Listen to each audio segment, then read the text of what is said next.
నా ఎన్ని సబ్జెక్టులు పోయి ఉంటాయని మీరనుకుంటున్నారు? కొంతమంది నేను ఫెయిల్ అయ్యానా, పాస్ అయ్యానా అంటే కొంతమందయితే పాస్ అని చెప్పారు. కొంతమందయితే ఫెయిల్ అని చెప్పారనమాట.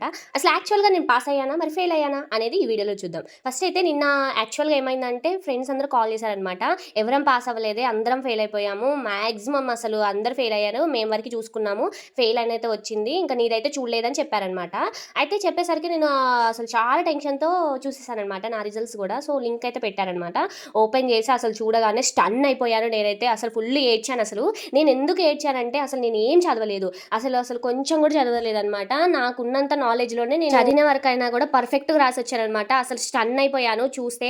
అసలు నేను ఫెయిల్ అవుతాననుకున్నాను. కానీ ఈ మార్క్స్ చూసాక నిజంగా నాకు హ్యాట్స్ ఆఫ్ అనిపిచ్చింది. నేను ఈ సెమ్ మొత్తం కూడా అసలు కాలేజ్‌కే వెళ్ళలేదు. ప్రెగ్నెంట్ అనేసి నేను ఇంటికాడే ఉన్నాను. అసలు జోక్ ఏంటంటే హోల్ క్లాస్ మొత్తంలో నేనే పాస్ అయ్యాను. ప్రతి సెమ్‌లో కూడా నేనే పాస్ అవ్వకుంటూ వస్తున్నాను. ఈసారి కాలేజ్‌కి వెళ్ళలే కదా ఖచ్చితంగా డుమ్మా అనుకున్నా గానీ ఎలాగో అలాగా పాస్ అయిపోయా. మరి దీని మీద మీ ఒపీనియన్ కామెంట్